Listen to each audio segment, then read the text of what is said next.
জানাই প্রত্যেকদিন আপনার সঙ্গে আমরা কথা বলতাম লিংকের মাধ্যমে, কিন্তু আজকে একদম সরাসরি আপনি স্টুডিওতে সশরীরে হাজির হয়েছি। কিন্তু কেন এই বাংলাদেশ সেনাপ্রধানের এই সুর বদলে যাবার কারণটা কি? আমার কাছে যেটা মনে হয়, এখানে কয়েকটা বিষয় আমার মনে হয় লক্ষ্য করা প্রয়োজন। সেটা হচ্ছে, আপনি তো বিডিআর হত্যাকাণ্ডের ব্যাপারটা সম্পর্কে জানেন, এটার ব্যাপারে শুনেছেন। 2009 সালে বিডিআর বিভিন্ন জওয়ানদের তাদের এক ধরনের বিদ্রোহ বলেন, তাদের ভয়ঙ্কর খুনে মনোভাব বলেন না কেন, সেখানে বাংলাদেশের 57 জন খুবই দুর্দান্ত আর্মি অফিসার নিহত হন। এবং পুরো বাংলাদেশের ইতিহাসে যত রকমের বলবো যে নির্মম হত্যাকাণ্ডের অনেকগুলোর একটা ডেফিনেটলি, এবং সারা জাতি শোকাহত ছিল। এই পুরো ঘটনাটার কিন্তু বিচার হয়েছে এবং দোষীদের সর্বোচ্চ শাস্তি কিন্তু নিশ্চিত করা হয়েছে। একটা দীর্ঘ সময় ধরে বাংলাদেশে একটা স্মিয়ার ক্যাম্পেইন চালানো হয়েছে যে এই খুনের পেছনে, এই পুরো ঘটনার পেছনে ভারত জড়িত আছে। আপনি নিশ্চয়ই বাংলাদেশে একটা অংশের বা মৌলবাদী অংশের ভারত বিদ্বেষের পুরো ব্যাপারটা সম্পর্কে অবহিত আছেন। ধরা যাক পাখি উড়ে যাচ্ছে, আপনার পাখিটা পছন্দ হলো না, এটা ভারত পাঠিয়েছে। আপনার ওই বিল্ডিংটা পছন্দ না, এটা ভারতের বিল্ডিং। মানে আমি খুবই ফানি উদাহরণ দিচ্ছি, কিন্তু ব্যাপারটা আসলে তেমনই। আমার ধারণা আপনি এটা জানেন। ফলে খুব রিসেন্ট একটা দীর্ঘ সময় ধরে কিন্তু আমরা শুনে এসেছি যে না, এই বিচার এটা ভারতের হাত ছিল, ভারত এটা করেছে, ভারত প্রতিশোধ নিয়েছে। কেন ভারত প্রতিশোধ নেবে এবং কেন ভারত করবে, সেটা কিন্তু কথা কেউ বলছে না। সো এই স্মিয়ার ক্যাম্পেইনটার এগেইনস্টে আমরা সবসময় বলেছি যে মাননীয় প্রধানমন্ত্রী শেখ হাসিনা বা বাংলাদেশ আওয়ামী লীগের এই শাসন আমলটাতে এটার বিচার হয়েছে, এবং সেনাবাহিনী থেকেও এটার এক ধরনের মানে সন্তুষ্টই ছিল যে বিচারটা হয়েছে, কেননা এটা একটা দীর্ঘ তদন্ত হয়েছে। এই 5ই অগাস্টের জঙ্গি হামলার পর এই যে টোকাইরা এখন ক্ষমতাতে আরোহণ করেছে, দখলদার, তারা বলা শুরু করলো যে বিচার হবে এবং সেটা ভারতেরও নাকি বিচার করবে।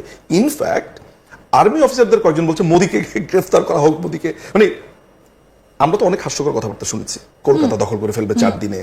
আপনি এর থেকেও হাস্যকর কথা হচ্ছে মোদিকেও গ্রেফতার করা হোক। মানে অদ্ভুত। কারা করবে এগুলোর তো দরকার নেই, কারা করবে, করতে হবে, এটা হচ্ছে কথা। কে করবে, কারা করবে, কিভাবে করবে, যারা বলছে তারা তো আসলে না বুঝেই। একটা লোক যখন বলছে, যে লোকটাকে আমি বলছি যে তিনি তার এক আত্মীয় বলছে তিনি ডায়াপার পরেন, আমি আপনাকে একটা প্রোগ্রামে বলেছিলাম, অনেক বয়স হয়ে গেছে, পড়তেই পারেন। কিন্তু ঘটনাটা এটা না, ঘটনাটা হচ্ছে যে এই যে বলে ফেলা এবং বলে ফেলে দুইটা দেশের মধ্যে একটা বৈরিতার সম্পর্ক তৈরি করা, এইটার দিকে আমাদের মনে হয়। এবং গভর্নমেন্টের পক্ষ থেকে গভর্নমেন্টের উপদেষ্টা বলছে যে ভারতের ম্যাপটা এই করতে হবে, সেই করতে হবে, চেঞ্জ করতে হবে, কলকাতা বা পশ্চিম বাংলা বাংলাদেশের অংশ না, ধরুন উস্কানিমূলক কথাবার্তা তো বলছেই। এমনকি ইউনুস কদিন আগে আপনার বললো যে 7 সিস্টার্সের সাথে ব্যবসা করবে। আমি যদি আজকে যদি ভারতের সরকার বলে যে চিটাগংয়ের সাথে ব্যবসা করবে, খুলনার সাথে ব্যবসা করবে, আপনি যদি একজন বাংলাদেশী হন, আপনার শুনতে ভালো লাগবে? আপনার কাছে মনে হবে যে বাংলাদেশের সাথে ব্যবসা করবে, দ্যাটস দ্য রাইট টার্ম। যখন কেউ বলছে যে আমি ব্যবসা করবো 7 সিস্টার্সের সাথে, চায়নার সাথে, তখন বুঝতে হবে যে উদ্দেশ্য খারাপ। ফলে আপনার যে প্রশ্নটা ছিল যে এই যে স্মিয়ার ক্যাম্পেইনটা চলছে 5ই অগাস্টের পর, সেটা বড় আকার ধারণ করলো এবং তারা বলা শুরু করলো যে তারা এই বিডিআর হত্যাকাণ্ডে নতুন করে তদন্ত করবে, ভারতীয় গোয়েন্দা সংস্থা, তারপরে আওয়ামী লীগের নেতাদেরকে, বিভিন্ন রকমের নেতাদের নাম এনে এক ধরনের দোষী মিডিয়া ট্রায়াল হয়ে গেছে। এই ব্যাপারগুলো কিন্তু সেনাপ্রধানের উপরে এক ধরনের প্রেশার, কারণ হচ্ছে সেনাপ্রধান হিমসেলফ ওয়াজ দেয়ার ওই ঘটনাটার সময়, অর্থাৎ তিনি একটা দায়িত্বও ছিলেন। তো মাননীয় প্রধানমন্ত্রী সেই সময় তার সিকিউরিটি অ্যাডভাইজাররা আছেন, সেনাবাহিনীর সদস্য, সেনাবাহিনীর প্রধান, তাদেরকে সমন্বয়ে কিন্তু সিদ্ধান্ত নিয়েছেন। কিন্তু সমস্ত পাঞ্চিং ব্যাগ বানানো হয়েছে তাকে, যে তিনি কেন আর্মি সেনাবাহিনী পাঠালেন না। অথচ সেই সময় সেনা যদি অ্যাটাক হতো তাহলে হতাহত 57 জন শুনেছেন, সেখানে তো হয়তো 257 জন হয়ে যেত। তো এইটা তাকে দোষ দেওয়া হয়। এইটা একটা প্রেশার ভারতের পক্ষ থেকে ছিল বলে আমার অন্ততপক্ষে মনে হয়। কারণ একটা দেশকে ক্রমাগতভাবে এই ধরনের নোংরা আক্রমণ করা হচ্ছে, নাম্বার 1। নাম্বার 2 হচ্ছে, আমি এটা কিন্তু আমার দলের কোনো মতামত না, এটা আমার personal opinion, considering all the evidences I have. ওয়াকারকে আমি অল দ্য টাইম মনে করেছি হি ইজ আমেরিকান ম্যান, আমার কাছে এটা মনে হয়েছে। আচ্ছা, এটা আমার মনে হয়েছে, আমার এই ধারণাটা ভুল হতে পারে, কেউ আমাকে দ্বিমত পোষণ করতে পারে, কিন্তু আমার বরাবরই মনে হয়েছে যে কেন, কোন জায়গায় এইটা জায়গাটাতে মনে হয়েছে যে আমি তার অনেকগুলো বক্তৃতাতে যেটা দেখেছি, যেমন ভেতরের কিছু ইন্টেল তো আমাদের কাছে আসে, ওনাদের লোকরাই তো আমাদেরকে দেন। সেটা হচ্ছে যে জাতিসংঘের শান্তিরক্ষী বাহিনীর ব্যাপারটা তাকে প্রবলভাবে ভয়ের সঞ্চার করে, নাম্বার 1।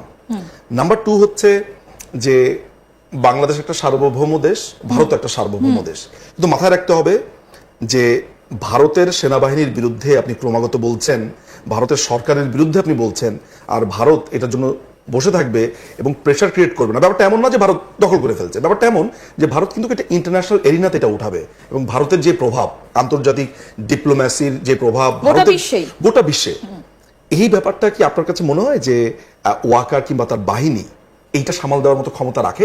অন্ততপক্ষে আমার অন্ততপক্ষে তা মনে হয় না। ফলে আমি একদিকে যেমন এটাও সত্যি কথা যে ওয়াকারের ওই বক্তব্যকে আমি যেমন বলি যে অনেকদিন পরে সে হয়তোবা একটা স্ট্যান্ড নিয়েছে, আমি সমর্থন বেসমর্থন কিছুই বলছি না, বিকজ আমি আসলে এখন মানুষকে বিশ্বাস করতে ভুলে গেছি, বিশেষ করে সেনাবাহিনীকে বিশ্বাসের পুরো ব্যাপারটা আমার কাছে মানে এরকম কোথাও মনে হচ্ছে যে নিজের তাগিদে কোথাও একটা, সেনার তো একটা নিজস্বতা রয়েছে, সেই তাগিদে কোথাও একটা কি তার এই ধরনের পরিবর্তন, এই জিনিসটা পুরোপুরি সেনাবাহিনীর উপরে এসে পড়ছে। ওরা যেটা বলছে যেটা নতুন করে তদন্ত হোক, তদন্ত তো তাহলে ওয়াকারের বিরুদ্ধেও হবে, তার কর্তব্যে অবহেলা আছে কিনা সেটা দেখা হবে। যেমন ধরেন আমাদের আরেকটা গুরুত্বপূর্ণ কথা বলা দরকার, সেটা হচ্ছে যে ব্রিগেডিয়ার শামস চৌধুরী, তিনি প্রবাসী, একটা সজ্জন এক ভদ্রলোক, তিনি একজন অনেস্ট অফিসার ছিলেন, তিনি দীর্ঘ সময় বাংলাদেশ সেনাবাহিনীকে সার্ভ করেছেন। এই মানুষটা নীরবে নিভৃতে তার জীবনযাপন করছেন, কোনো কথা নেই বার্তা নেই। বাংলাদেশের অন্যতম মৌলবাদী পত্রিকা আমার দেশের মাহমুদুর রহমান সম্পাদক ব্যক্তিগতভাবে তাকে অ্যাটাক করে বসেছে। কি অ্যাটাক করে বসেছে? একটা মিথ্যা প্রোপাগান্ডাটা সেখানে চালু করা হচ্ছে, এটার সাথে কিভাবে লিঙ্ক আছে সেটা বলছি। সেটা হচ্ছে ব্রিগেডিয়ার শামস চৌধুরী, তিনি নাকি সেদিন অস্ত্রাগারের দায়িত্বে ছিলেন, হুইচ ইজ নট কারেক্ট, এটা মাথায় রাখতে হবে। এই শামস চৌধুরীকে নিয়ে এক ধরনের স্মিয়ার ক্যাম্পেইন শুরু হয়েছে যে শামস চৌধুরী কেন হয়েছে সেটা জানেন? মজার ব্যাপার হচ্ছে আপনাকে মরিয়া প্রমাণ করিতে হইবে যে আপনি আসলে ভালো ছিলেন, বাংলাদেশের অবস্থাটা এমন। শামস চৌধুরী কেন ওই 57 জনের সাথে মারা যান নাই, এইটা হচ্ছে মৌলবাদীদের রাগ, যে তুমি যদি এতই ভালো হবা তাহলে তোমাকে কেন মারলো না? আরে সেখানে তো অনেক আর্মি অফিসার বেঁচে গিয়েছে সেদিন। তো শামস চৌধুরীকে যখন ধরা হবে বা শামস চৌধুরীর বিরুদ্ধে চার্জ জানা হবে নতুন করে, তখন সেনাবাহিনীর অন্য অফিসারদের বিরুদ্ধে চার্জ জানা হবে না? তাহলে ব্যাপারটা কি দাঁড়ালো? যেই বিচারটা অলরেডি হয়ে গেছে, যেই অপরাধীরা অলরেডি সাজা পেয়েছে তাদেরকে তো ছেড়ে দিচ্ছে এখন, আপনি তো জানেন মনে হয়। ইংরেজি আমি সেটাতে আসছি, সেটা কিন্তু আরেকটা ভয়াবহ ব্যাপার যেটা ভারতকেও টাচ করে, সেটাতে আমি আসছি। কিন্তু এই যে শামস চৌধুরীর বিরুদ্ধে একটা স্মিয়ার ক্যাম্পেইন, তারপরে বিভিন্ন আর্মি অফিসারদের বিরুদ্ধে একটা স্মিয়ার ক্যাম্পেইন, সেইটা কিন্তু ওয়াকারের গায়ে এসে পড়ছে, নাম্বার ওয়ান। তাহলে আমি পয়েন্টগুলো কি পেলাম? ভারতের একটা সিরিয়াস প্রেশার আছে, আমেরিকার একটা সিরিয়াস ইঙ্গিত আছে পেন্টাগন থেকে যে what's going on related to United Nations. আরেকটা হচ্ছে তার নিজের বাহিনীর উপরে এটা এসে পড়ছে এবং তার চোখের সামনে সে তো দেখতেই পাচ্ছে, কারণ তার স্ত্রীও তো নিরাপদ না। মানে বাংলাদেশে যা হচ্ছে, তার স্ত্রী যদি এখন বাসা থেকে বের হয়, তার বাচ্চারা যদি বাসা থেকে বের হয়, হয়তোবা তার কিছু হবে না, কারণ তার আশেপাশে অনেক সিকিউরিটি থাকে, কিন্তু তার স্ত্রী সন্তান তারাও তো যাচ্ছে ইউনিভার্সিটি, স্কুল, কলেজে পড়ছে। ফলে আমার কাছে মনে হয়েছে যে আন্তর্জাতিক প্রেশার প্লাস নিজেটা অনুভব করছে যে তার এই অদূরদর্শিতা এবং তার এই বেইমানির কারণে, যেটা সে 5 তারিখে করেছে, বাংলাদেশ বিপদে পড়েছে। ফলে তাকে তখন একটা ব্যবস্থা নিতে হয়। ফলে সেই কারণে আমার ধারণা তার এই কনসার্ন বক্তব্যটা আপনি দেখতে পেয়েছেন। একদমই। এবং এর পাশাপাশি আরো একটা অত্যন্ত গুরুত্বপূর্ণ বিষয়ে আমরা আলোচনায় আসব, যে ভারতীয় সেনাপ্রধানের তরফ থেকে কি বলা হলো, নাকি প্রেশারটা অন্য কোনো জায়গা থেকে এসেছে। আমরা দেখেছি যে ডোনাল্ড ট্রাম্প তিনি কিন্তু পরিষ্কার নরেন্দ্র মোদীকে পাশে বসিয়ে বলেছেন যে বাংলাদেশের ব্যবস্থাটা প্রেসিডেন্ট প্রাইম মিনিস্টারকে দিয়েছেন, অর্থাৎ আমেরিকান প্রেসিডেন্ট বলেছেন পরিষ্কারভাবে যে প্রাইম মিনিস্টার পুরো বিষয়টা দেখে নেবেন। তিনি অনেকদিন ধরে বাংলাদেশের সঙ্গে কাজ করছেন, মানে নরেন্দ্র মোদী আমাদের প্রধানমন্ত্রীর কথা বলেছেন মার্কিন প্রেসিডেন্ট।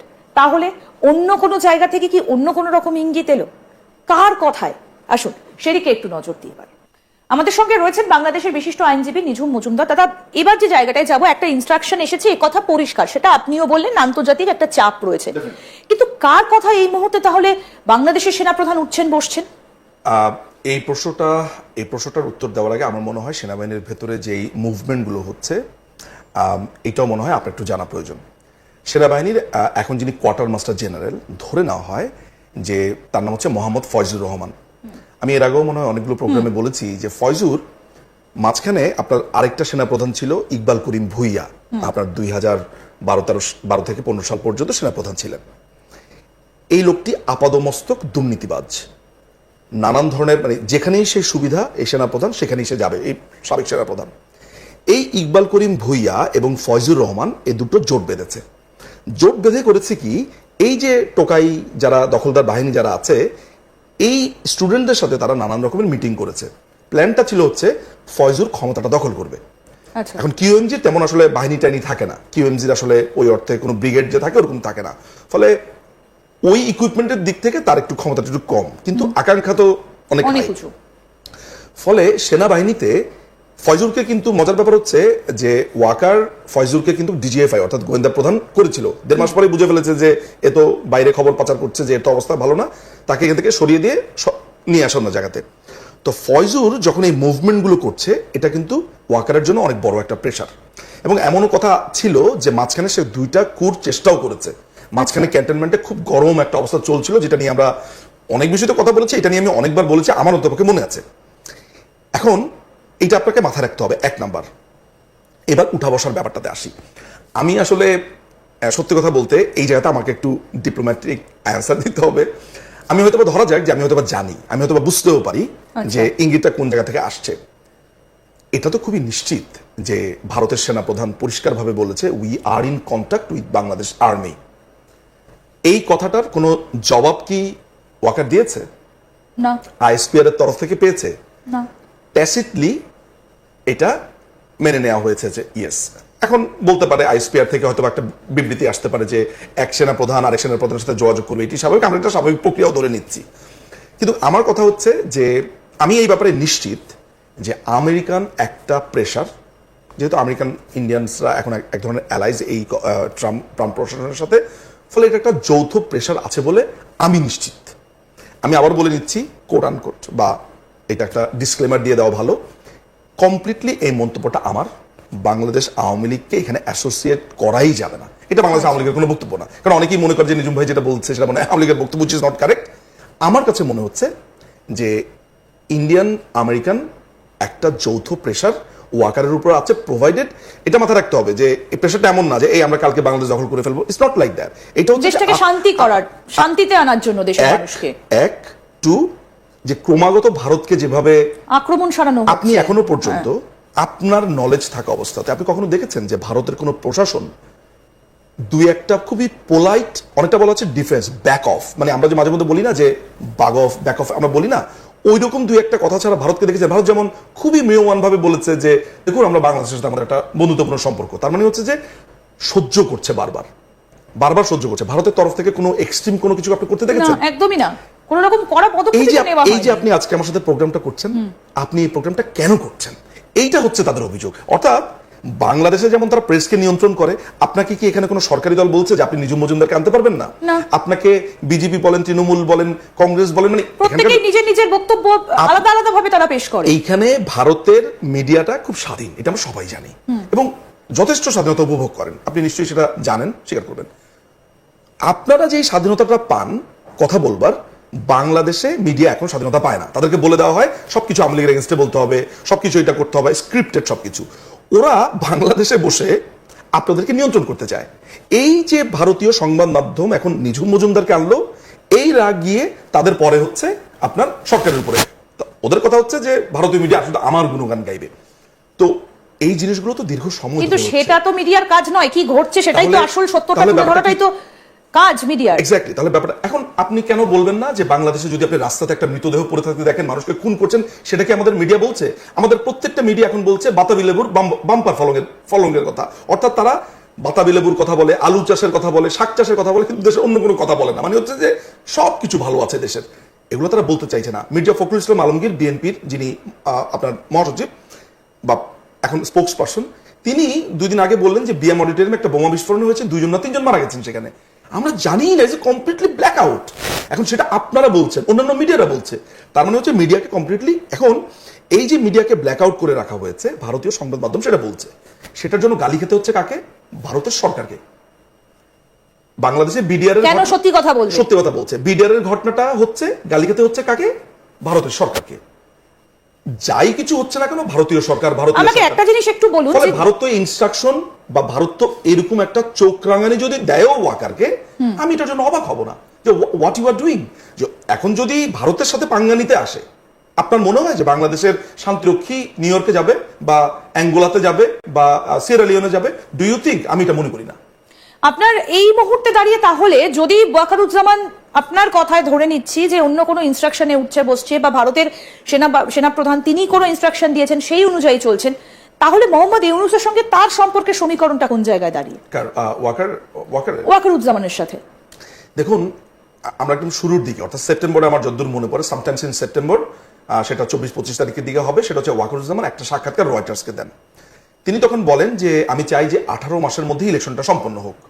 এবং আরেকটা কথা আপনাকে মাথায় রাখতে হবে, যখন 5ই আগস্টের জঙ্গি হামলাটা হয় এবং এই জঙ্গি সর্দার যখন আপনার বলে যে আমি বাংলাদেশের শান্তি শৃঙ্খলা এগুলো রক্ষা করবো, নানা ধরনের কথাবার্তা, which he completely failed. Completely বাংলাদেশটা একটা মানে ভঙ্গুর রাষ্ট্র হয়ে গেছে, আইন নাই, শৃঙ্খলা নাই, সেখানে বাসে দর্শন হচ্ছে, সেখানে মানুষকে খুন করছে এবং সে রক্ষা করতে পারেনি। সবচেয়ে বড় ঘটনাটা যেটা অন্যতম, সাধারণ মানুষ খেতে পারছে না, রাস্তা রাস্তা মানুষ ঘুরছে, দুর্ভিক্ষের খুব দ্বার প্রান্তে আমরা। 32 নম্বরটা ভেঙে ফেলেছে। শুধু জাতির জনকে স্মৃতি বিজড়িত বাড়ি তা না, এটা একটা হেরিটেজ সম্পত্তি। ইউনূস বাংলাদেশে মৌলবাদের রাজত্ব কায়েম করেছে। তো এই পুরো ব্যাপারটাতে আমার ধারণা ওয়াকারুজ্জামানের ব্যাপারে আমি যতদূর জানি, অন্য কোনো সেনাপ্রধান বা অন্য কোনো জায়গা হলে আসলে ঘটনা অন্যরকম হতো। সেই ব্যাপারগুলো ক্রমাগতভাবে এদেরকে পক্ষে দিয়ে যাচ্ছে, প্রমাণ করবার চেষ্টা করছে যে না, আমি তো আসলে শান্তির পক্ষে, ইউনূসের পাশে আছি, এটা প্রমাণ করবার। আমার কাছে যেটা মনে হয় যে অ্যাপারেন্টলি আপনার কাছে এটা মনে হতে পারে যে একটা সমীকরণ আছে, আমার কাছে মনে হয় না কোনো সমীকরণ আছে, বরঞ্চ আমার কাছে যেই ইন্টেল আছে, আমি যে ব্যাপারে নিশ্চিত, সেটা হচ্ছে ইউনূস কোয়ার্টার মাস্টার জেনারেল, তারপরে হচ্ছে যে আপনার আইকেবি যেটা ইকবাল করিম ভুইয়া, এরা সহ ওয়াকারকে উৎখাতের জন্য অনেকবার চেষ্টা করেছে, আচ্ছা, কিন্তু সেটা পারেনি। এবং ওয়াকার যে সেটা জানে না তা কিন্তু না, সে খুব ভালোভাবে জানে তার শত্রু মিত্র কে, তাকে যে উৎখাতের চেষ্টা করা হচ্ছে, তাকে সরানোর চেষ্টা করা হচ্ছে।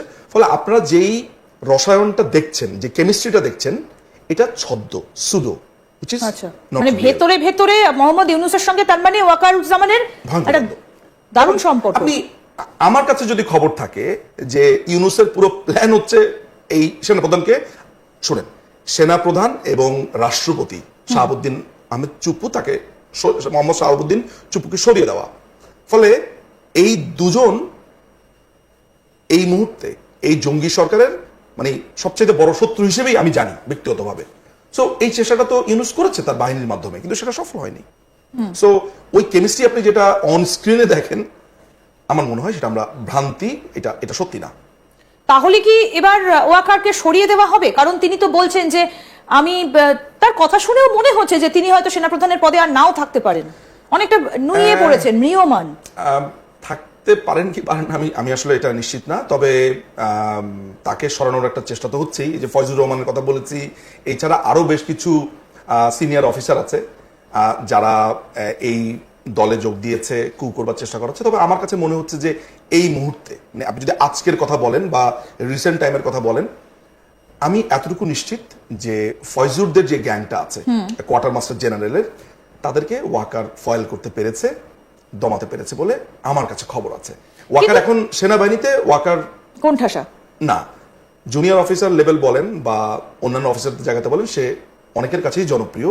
এই কারণে জনপ্রিয় যে তার সার্ভিসের যে জায়গাগুলোতে, আসলে এইটা তো সত্যি কথা, এটা তো খুবই সত্যি কথা যে তার কিন্তু ট্র্যাক রেকর্ড, আগের ট্র্যাক রেকর্ডটা ভালো বলেই তো মাননীয় প্রধানমন্ত্রী, অনেকে মনে করেন যে আত্মীয় বলেন, এটা বলেন সেটা বলেন, কিন্তু আমাদের কাছে এইটা আমরা নিশ্চিতভাবে জানি যে গোয়েন্দা রিপোর্টগুলো ওয়াকারের ব্যাপারে অল দ্য টাইম খুব পজিটিভ ছিল। অর্থাৎ তিনি দুর্নীতির সাথে বা কোনো রকমের থাকে না আপনার নানান ধরনের ওই জায়গাগুলোতে, এবং তিনি সার্ভিস রেকর্ডও খুব একটা খারাপ না। সো যেই জায়গাতে উনি সেনাপ্রধান পর্যন্ত আসতে পেরেছেন, ফলে সেনাবাহিনীর জুনিয়র অফিসারদের কাছে তার একটা গ্রহণযোগ্যতা আছে, এবং এটা কিন্তু তার এখন পর্যন্ত টিকে থাকার মূল অস্ত্র বলে আমি অন্ততপক্ষে মনে করি। ফলে সেই কারণে তিনি টিকে আছেন। কিন্তু এই যে সেনাবাহিনী, আপনিও তো বিভিন্ন রকম দ্বিমত পোষণ করছেন যে সেনাবাহিনীর ভূমিকা নিয়ে, কিন্তু যার ট্র্যাক রেকর্ড এত ভালো, তিনি তো তাহলে শেষ পর্যন্ত এসে তার ট্র্যাক রেকর্ডটা খারাপ করে ফেললেন, কারণ সেনাবাহিনীকে তিনি ঠিকমতো চালনা করতে পারেননি। দেশের মানুষ কিন্তু সেনাবাহিনীর উপরও আস্থা হারিয়ে ফেলেছেন। আপনি 5ই আগস্টের আগে তার দায়িত্ব ছিল কি? সার্বভৌমত্ব রক্ষা করা তো হচ্ছে সেনাবাহিনীর প্রধান একটা দায়িত্বের মধ্যে একটা, প্রধান দায়িত্ব এটা। এখন ধরা যাক যে নরেন্দ্র মোদীজি তিনি একটা বড় এই ধরনের একটা ঘটনা ঘটলো পলিটিক্যাল, তাহলে সেখানে আইন শৃঙ্খলা বাহিনীর দায়িত্বটা কি? আপনার এপিসি, পুলিশের এপিসিতে এসে পুলিশকে খুন করা, আর্মির উপরে এসে অ্যাটাক করা, তখন তো সেনাবাহিনী সেটা প্রতিরোধ করবে। তো আমরা যেটা লক্ষ্য করলাম যে লাস্ট মুহূর্তে তার যে এই বিগড়ে যাওয়া এই যে লাস্ট মুহূর্তে তার যে বিপথে পরিচালিত হওয়া, আমরা কিন্তু এইটা কখনো বলিনি যে আপনি কাউকে গুলি করেন, এটা কখনো গভর্নমেন্টের এজেন্ডা তো ছিল না। গভর্নমেন্ট প্রতিরোধের ব্যাপারটা, এবং আপনাকে কেউ মারতে আসলে আপনার সেলফ ডিফেন্স আছে, সেটা তো গভর্নমেন্টকে বলে দিতে হয় না। পুলিশ যদি কাউকে গুলি করে, কখন গুলি করে? আপনাকে কেউ গুলি করতে এসেছে, মারতে এসেছে তখন। এটা তো গভর্নমেন্ট ইনস্ট্রাকশন দিতে হয় না। কমপ্লিটলি আমাদের সিআরপিসিতে লেখা আছে, পুলিশ প্রবিধানে লেখা আছে, একই ব্যাপার সেনাবাহিনীর ক্ষেত্রেও। সুতরাং তারা তো কমপ্লিটলি ব্যর্থ হয়েছে। তারা আপনার যে আক্রমণগুলো হয়েছে, আন্দোলনের নামে যেই পুলিশকে মারা হয়েছে, থানা পুড়িয়ে দিয়েছে, সেনাবাহিনীর উপর আক্রমণ হয়েছে, সেনাবাহিনীকে রাস্তার মধ্যে পিটিয়েছে, এবং সেনাবাহিনী নিজেও তো অনেক জায়গাতে দুর্নীতিতে জড়িয়ে গেছে। এই জায়গাগুলোতে তো সেনাবাহিনী কমপ্লিটলি ব্যর্থ হয়েছে। আমি বলবো না অ্যাজ এ হোল সেনাবাহিনীর একটা অংশ, আমি বারবারই বলছি, সেনাবাহিনীর একটা অংশের কারণে সেনাবাহিনীর আজকের যে বদনাম আমাদেরকে এগুলো বলতে হচ্ছে, সেটা তো আমাদের জন্য কষ্টের একটা ব্যাপার। ফলে তার এই হঠাৎ বিগড়ে যাওয়া, এবং আমি আপনাকে এর আগের অনেকগুলো প্রোগ্রামে বলেছি যে তার ট্র্যাক রেকর্ড, আজকে আমি এটা বলেছি আগের, আমরা জানি যে কানাডাতে তার অর্থ পাচারের কথা, এটা সে কিভাবে টাকা পেয়েছে না পেয়েছে। ফলে একটা মানুষের এই হঠাৎ করে বদলে যাওয়া, তার এই জঙ্গি সর্দার হিসেবে আবির্ভূত হওয়া, তার পেছনের এই হিজবুত তাহরিরকে নানানভাবে এই মোর্চাটাকে, এই হিজবুত তাহরির কোয়ার্টারকে মদত দেওয়া, এই প্রত্যেকটা জিনিস আমাদের জন্য বিস্ময়ের, যে একটা মানুষ ঠিক এই অর্থে বাক চেঞ্জ করে কিভাবে। তাহলে কি এবার শান্তি সেনা ঢুকবে বাংলাদেশে? দেখুন, বাংলাদেশে একটা গৃহযুদ্ধ চলছে, অনেকে অনুমান করছে হবে। আমি বলছি বাংলাদেশে একটা গৃহযুদ্ধ শুরু হয়ে গেছে, এবং সেটা শুরু হয়েছে, অফিসিয়ালি শুরু হয়েছে 5ই অগস্ট থেকে। যেভাবে সাধারণ মানুষকে মারছে, আপনি দেখেন না, এই যে এই মাসের লাস্ট মাসের 6 ফেব্রুয়ারি যখন 32 নম্বর ভাঙলো, তখন 32 নম্বর ভাঙার পাশাপাশি আমাদের আওয়ামী লীগের নেতাকর্মীদের বাড়িঘর সব ভেঙে পুড়িয়ে দেওয়া হলো। আজকে যদি বলা হয় যে অমুকের বাড়ি এখানে, এটা ভেঙে ফেলো, অমুকের বাড়ি সেখানে ভেঙে ফেলো, কোনো জবাবদিহিতা নেই। এবং সরকার এটাকে প্রমোট করছে, সরকার এই জঙ্গিবাদ, মৌলবাদকে ক্রমাগতভাবে, এইটা পুরোটাই হচ্ছে ইউনুসের একদম প্রেসক্রিপশনে। এই যে একটা নতুন যে টোকাইদের দল যেটা হলো নাগরিক পার্টি, তারা আবার কায়দা করে দিয়েছে, এটা কমপ্লিটলি একটা স্ট্রিট বেগারদের এই টোকাইরা একসাথে জড়ো হয়ে এই দলটা করেছে।